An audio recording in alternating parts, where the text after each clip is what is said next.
चलिए हम आपको आज ले चलते हैं बेसिक केमिस्ट्री चैप्टर में। बेसिक केमिस्ट्री जो अभी आपको पढ़ा रहे हैं 11वीं क्लास के में आता है इनऑर्गेनिक केमिस्ट्री में। इससे पहले हम आपको परमाणु संख्या के बारे में बताए थे, एटॉमिक नंबर। जैसे आप 10वां क्लास में पढ़े होंगे 1 से लेकर 10-20 तक याद किए होंगे। हम कल के पिछले क्लास में आपको 118 तक लिखवाए थे। धीरे धीरे अगर आप याद जिसका छूटा हुआ क्लास उसको हम फिर से नोट्स कॉपी में लिखवाएंगे करवाएंगे। तो एक घर का आप याद कीजिएगा 1 से लेकर 10 तक का पूरा एक बार पढ़ेगा। 1 से 10 तक याद किया, फिर 10 से 20 तक का, 20 से 30 तक का, इस तरीके से 118 तक आपको पूरा एक दिन ऐसा आएगा तो आपको पूरा याद हो जाएगा। तो आज देखिए आज पर आने जा रहे हैं आपको ये एलिमेंट है। कुछ एलिमेंट ऐसे होते हैं जिसका आपको पता क्या रहना चाहिए, मास नंबर। क्या पता रहना चाहिए, मास नंबर। जैसे आदमी का वजन होता है ना, आदमी का वजन होता है क्या होता है, वेट। किसी आदमी का वजन 75 किलो होता है, 40 किलो होता है, ऐसा होता है ना। तो एटम का भी वेट होता है। एटम का वेट को क्या बोलते हैं, एटॉमिक वेट। क्या बोलते हैं, एटॉमिक वेट को हिंदी में बोलते हैं परमाणु भार। क्या बोलते हैं, परमाणु भार। ऐसी एटॉमिक वेट को लगभग मान लेंगे, अप्रॉक्स मान लेंगे, तो वही चीज क्या कहलाता है, मास नंबर। क्या कहलाता है, मास नंबर। जैसे देखो तुमसे पूछेगा हाइड्रोजन का मास परमाणु भार कितना होता है, तो हाइड्रोजन का एक्चुअली देखोगे 1.008 AMU होता है। देखो यहाँ पे गौर से देखो, ये हाइड्रोजन है, ऊपर में देखो क्या लिखा है, तो क्या लिखा है 1.008। कोई देखो ना फैलिका वाली 1.008। ये जो 1.008 जो लिखा रहता है ये क्या है, इसका परमाणु भार। जितने भी एलिमेंट है पीरियोडिक टेबल का सबका परमाणु भार दशमलव में ही होता है, समझ में आ रहा है। लेकिन तुमको परीक्षा में क्वेश्चन में अगर इसका यूज होगा इस तरीके से तुम लिखोगे तुमको आंसर थोड़ा कॉम्प्लिकेटेड होगा, आंसर जल्दी आएगा। इसीलिए क्या करते हैं, परमाणु भार जो दशमलव में आता है ना, इसको अप्रॉक्स कर लेते हैं। क्या कर लेते हैं, अप्रॉक्स मतलब लगभग मान लेते हैं। जैसे इस 1.008 को लगभग क्या मान लेते हैं, एक मान। ये नहीं लिखते, समझा। ये इसका एटॉमिक वेट हो गया। एटॉमिक वेट का ही अप्रॉक्स कर दे तो क्या आ जाएगा, मास नंबर। क्या आता है, मास नंबर। समझना, इसी का तुमको कैलकुलेशन में जरूरी पड़ेगा। कैसे अप्रोक्स करते हैं, उसका 3 तरीका होता है अप्रोक्स करने का। कितना तरीका, 3। जैसे मान लो किसी एलिमेंट का, किसी परमाणु का परमाणु भार 98.9 है। देखो परमाणु भार कितना है, 98.9। अब समझेगा इसको अप्रोक्स करके इसका मास नंबर बनाएंगे। कैसे बनाएंगे, देखो कैसे बनाएंगे। 98.5 दशमलव है, दशमलव है, दशमलव के बाद वाला देखेंगे जो चीज है वो क्या है, दशमलव के बाद वाला 5, दशमलव के बाद वाला चीज 5 है या 5 से ज्यादा है या 5 से छोटा है। तो देखो दशमलव के बाद वाला 9 5 से ज्यादा है ना, तो 5 से अगर ज्यादा है तो उसको 1 से बढ़ा देंगे, 98 की जगह कितना हो जाएगा, 99। समझ में आ रहा है। तो ये यही था इसका एटॉमिक वेट। इसको अप्रोक्सीमेटली कितना आ गया, 99। ये हो गया इसका मास। समझ में आ रहा है। अभी आप दूसरा तरीका बता दें। जैसे मान लो किसी का लिखा रहेगा 98.5, इसको अप्रोक्स करके बताइए इसका मास नंबर कितना है। अगर दशमलव के बाद 5 रहेगा तो वैसे ही लिख देंगे, जैसा है वैसे ही लिख देंगे। दशमलव के बाद अगर 5 लगा रहे तो वैसा ही लिख देंगे। 5 से ज्यादा है तो 1 से बढ़ा देंगे, है ना। अगर 5 से कम है तो 1 हटा देंगे। 5 से कम है, जैसे दशमलव के बाद जो चीज है 5 से कम है तो उसको हटा के ऐसे छोड़ देंगे, उसको हटा इग्नोर कर देंगे। तो ये 3 तरीका होता है किसी को अप्रोक्स करने का। तुमको पीरियोडिक टेबल में सबका दिया हुआ परमाणु भार, तुम किसी का भी कर सकता है। जैसे तुम करके देखो, जैसे बिस्मथ लिखा हुआ है, बिस्मथ एक एलिमेंट है ना, बिस्मथ एक एलिमेंट है। इस बिस्मथ का परमाणु संख्या कितना होता है, 83। कितना होता है परमाणु संख्या, परमाणु संख्या को इस लिखा है 83।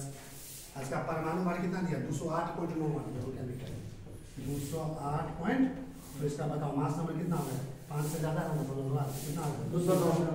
याद रखेंगे 209, कैलकुलेशन में बस हम 209 लिखेंगे। तुम किसी का भी कर सकता है। अप्रोक्स करने का तरीका सिखा दिए। तुम्हारे पास अगर पीरियोडिक टेबल है, तुमको एक ला के देंगे हर स्टूडेंट को एक पीरियोडिक टेबल कोचिंग की तरफ से गिफ्ट में मिलेगा, फ्री में मिलेगा, समझा। एक पीरियोडिक टेबल ला के देंगे बाहर से, ठीक है। और जब तक पीरियोडिक टेबल अपने पास नहीं है तब तक क्या करो, मोबाइल है, गूगल है, गूगल पे आप सर्च कीजिएगा, सीधे लिख देना periodic table, periodic table photo, periodic table image, कुछ हो लिखा ये आ जाएगा। तो आपको जूम कर करके एक एलिमेंट का तुम देख सकते हो, समझा। हम लोग एक एक चीज इसका सिखाएंगे। एक चैप्टर भी है पीरियोडिक टेबल, इसके जस्ट बात पढ़ना जो तुम्हारे सिलेबस में जो 11वीं क्लास में क्वेश्चन भी आता है, ठीक है, उसको पढ़ाएंगे।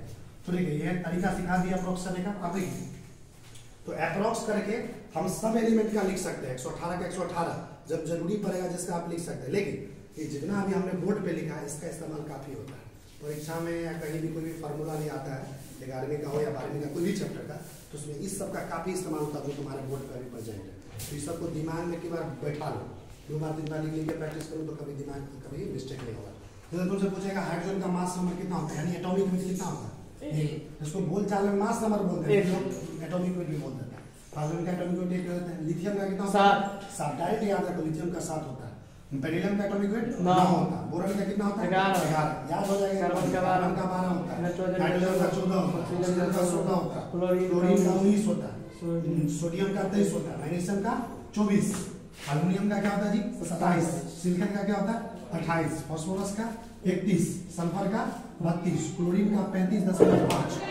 पोटासियम का 39। कैल्शियम का 40। आयरन का 56। कॉपर का 63.5। जिंक का 65। नर्सरी का 75। ब्रोमीन का 80। आयरन सिल्वर का जिसको चांदी बोलते हैं 108। टीन का 119।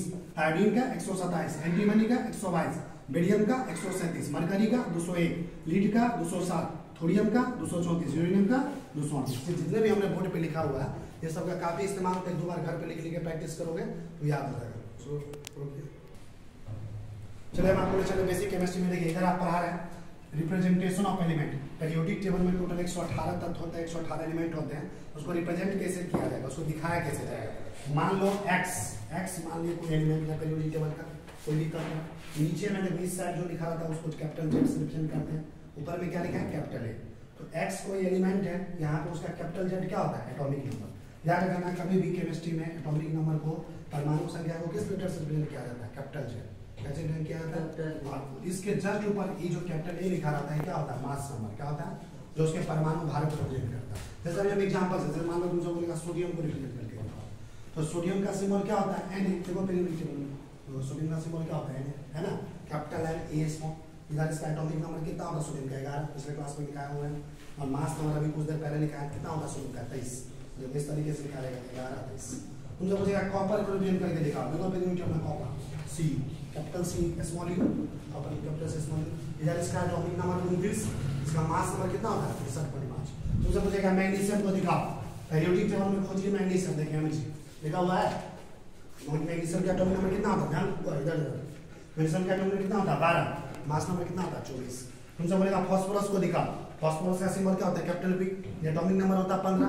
मास नंबर कितना होता है? 31। अब देखिए इसमें आप एक नया कंसेप्ट पढ़ाने जा रहे हैं, how to find the molecular weight of compound. Compound के बारे में जानते हो? एलिमेंट मतलब क्या होता है? हाइड्रोजन एलिमेंट हुआ, कार्बन एलिमेंट हुआ। एक एलिमेंट जब दूसरे एलिमेंट के साथ मिलता है तो क्या बनता है? कंपाउंड। जैसे देखो हाइड्रोजन गैस ऑक्सीजन गैस के साथ रिएक्ट किया तो क्या बन जाता है? पानी। क्या बन जाता है? पानी। जैसे लाखों करोड़ों कंपाउंड होता है, तो किसी भी कंपाउंड का मॉलिक्यूलर वेट कैसे निकालते हैं? जैसे एटम का एटॉमिक वेट हुआ ना, परमाणु भार, तो मॉलिक्यूल का भी अपना वजन होता है। उस मॉलिक्यूल का वेट को क्या बोलते हैं? Molecular weight. क्या बोलते हैं? मुझे बोलेगा परीक्षा में मॉलिक्यूलर वेट कैसे निकालते हैं? जिस स्टूडेंट को एटॉमिक वेट याद होगा, अभी कुछ देर पहले एटॉमिक वेट याद है ना, एटॉमिक वेट परमाणु भार, जिस स्टूडेंट को एटॉमिक वेट का ज्ञान होगा वो आराम से मॉलिक्यूलर वेट आंख मूंद के निकाल देगा किसी भी कंपाउंड का। अभी हम तुमको सिखा रहे हैं कौन ऐसा फार्मूला है, इस फार्मूला के मदद से मॉलिक्यूलर वेट आराम से निकालेंगे। जैसे देखिए मॉलिक्यूलर वेट इक्वल टू क्या है? देखो और से देखो, मॉलिक्यूलर वेट बराबर होता है number of atoms of one element Guna atomic weight. उस कंपाउंड में जो पहला एटम होगा, पहला परमाणु होगा, उसका पहले संख्या ले लेंगे, गुना कर देंगे उसके एटॉमिक वेट से, प्लस उस कंपाउंड में एक ही हो तो एटम नहीं होगा, दूसरा भी होगा, तो दूसरे एटम का फिर संख्या ले लेंगे, फिर उसके गुना क्या चीज से कर देंगे? Atomic weight. मान लो एक और एटम है कंपाउंड में तो बहुत एटम होता है, फिर उसका क्या संख्या ले लेंगे एटम का और उसको गुना किससे करेंगे? एटॉमिक वेट से। किससे गुना करेंगे?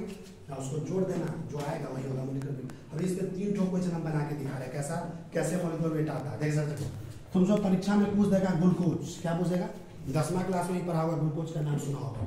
ग्लूकोज का फार्मूला क्या होता है? C6H12O6, carbon 6, hydrogen 12, oxygen 6। ये ग्लूकोज का फार्मूला तुमको आज के बाद दिमाग में बैठा के रखना है। जैसे ग्लूकोज का ये फार्मूला होता है, बोलेगा ये ग्लूकोज का मॉलिक्यूलर वेट निकाल के दिखाइए। क्या दिखाना है? ग्लूकोज का मॉलिक्यूलर वेट। तुम यही फार्मूला इस्तेमाल करेंगे किसी भी कंपाउंड का मॉलिक्यूलर वेट निकालने के लिए। बताओ ग्लूकोज में पहला एटम कौन है? कार्बन। कार्बन का देखो क्या लिखा है? Number of atoms of one element. पहला एटम कौन है? कार्बन। इसका कितना एटम है यहाँ पे? 6 ठो।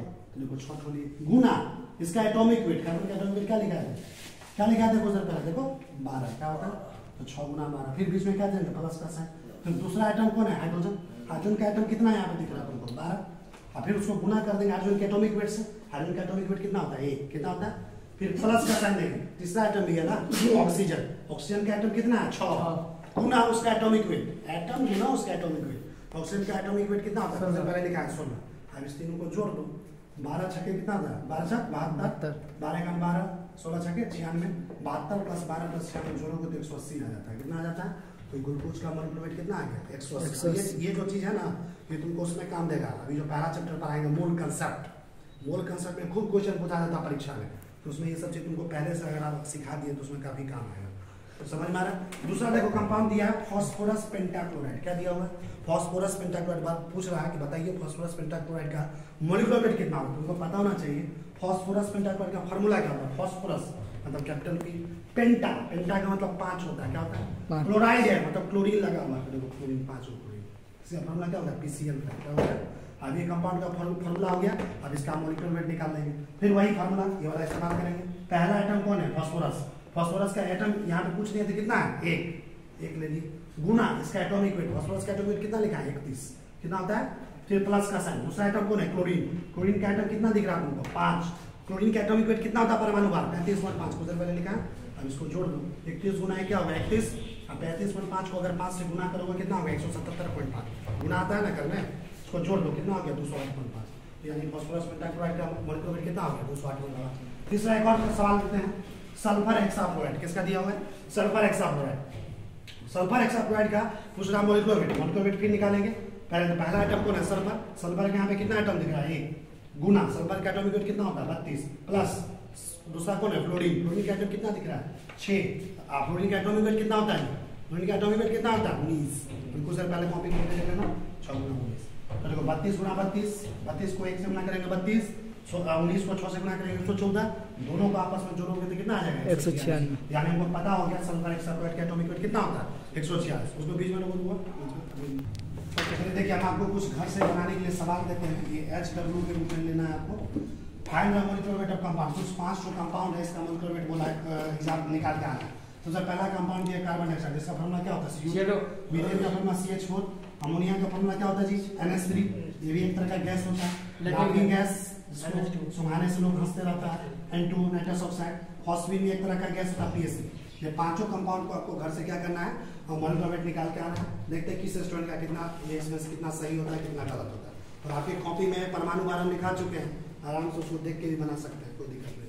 धीरे धीरे याद भी हो जाएगा, उसको परमाणु बार याद कर लेना। समझ में आ रहा है? तो चलिए आपको आज का वीडियो लेक्चर हमारा कैसा लगा? अगर अच्छा लगा तो इस वीडियो को लाइक कीजिए, लोगों को भी शेयर कीजिए। अगर इस YouTube चैनल पे नए हैं तो इसको सब्सक्राइब कीजिए। तो फिर से मिलेंगे नया वीडियो लेक्चर लेके, तब तक के लिए जय हिंद, जय बिहार, वंदे मातरम।